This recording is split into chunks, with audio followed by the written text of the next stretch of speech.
grouped into the categories beginners app, web app, and educational app. So our project is called Save the Seals. It is an educational game that is designed using JavaScript, HTML, and CSS. The problem we are trying to solve, fix, is the issue of pollution, more specifically ocean pollution. So we wanted to raise awareness, and our target audience would be the younger kids. Because as the younger kids grow up, they will bring it on into their adulthood. That means there's a longer time that they get to help reduce the amount of pollution we currently have.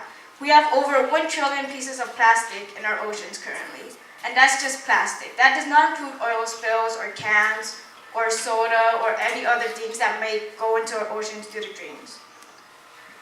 So, in our solution, which we will do a live demonstration, our game begins in 2013 and will end in 2019.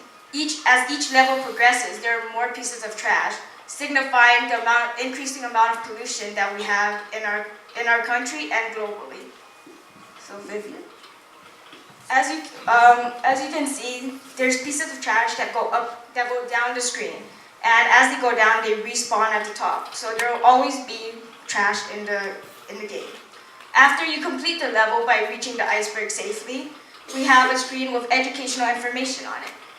By incorporating the educational information into the game rather than at the beginning or at the end, it reduces the risk of students just simply going straight to the game and not even reading the information. So they won't be bored, and it will be a break from just simply playing the game over and over and over again. As you can see, now it's 2015, there's more trash, and it gets harder and harder to actually navigate through.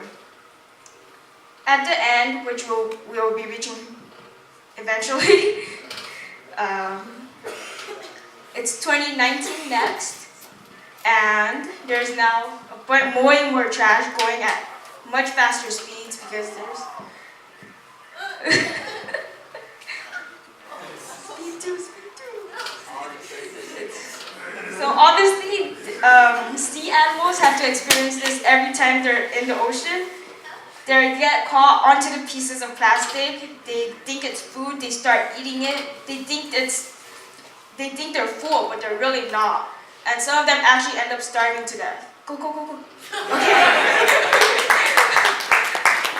So as you can see, at the end, since we do not know what is coming after 2019, we cannot say that pollution will increase.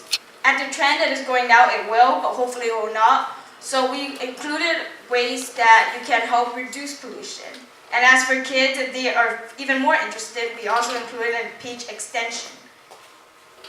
So there's more things you can do, as well as websites that you can go to look for information about how many pollutants we have, how many oil spills, just basic information about the ocean, as well as beach cleanups. So for example, this first one, greenpeace.org, it has information about different endangered species, different marine, go. It has, so on the right side, my right, your left, there's a tab that has all the issues and threads. It talks about the oceans. It talks about how you can prevent plastic pollution. So by researching these sites further, they can understand more, and as they grow older, they'll be able to teach their own kids. Alright, and that concludes our demo. Our technical difficulties, as beginner programmers, we didn't really understand variable scopes, but with the help of our mentors, we were able to rearrange our program code and make the functions and variables run as they should. And we learned how to use HTML, Canvas, and JavaScript to animate the canvas and have the seals and trash move at a rate that they should be. We also learned about the effects of ocean pollution, because although it is a global issue and we know some general information, we don't know specifics. We don't know about specific oil spills that caused 80,000 birds to die or be injured. And hopefully in the future, if we were to continue this project, we would increase our target audience. So rather than just targeting young children, we would also target teenagers, we would target adults by, rather than having a simple game, we could probably incorporate something else into it. And now we will open the floor for questions.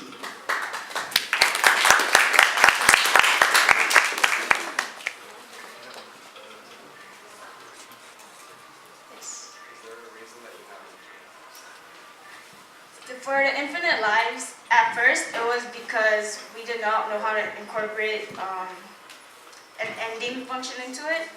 But then I realized, what was the point of making a game where you would lose if the point is to educate? If the purpose of the game is not for winning the game, but rather to learn about pollution and the effects on the animals, then if you never win the game, then you will never reach those educational slides, which ruins the entire purpose of the game. Are there any other questions? Yes. Were the sprites your own original sprites? And if not, what program did you use to create your sprites? These sprites were not our own. I performed the Google search image for these. And except for the logo was made by Vivian using some image editors. I'm not sure exactly what she used, but I believe she used a bunch of different pictures together and combined them into our logo, which is this top one right here. It says "Save the Seals."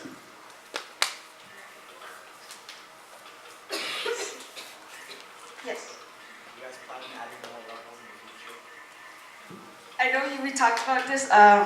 In the future, since their game is based on the years, it would have to pretty much be dependent on the years. However, if we would actually make it a game rather than simply an educational resource, we would probably be able to add an infinite amount of levels.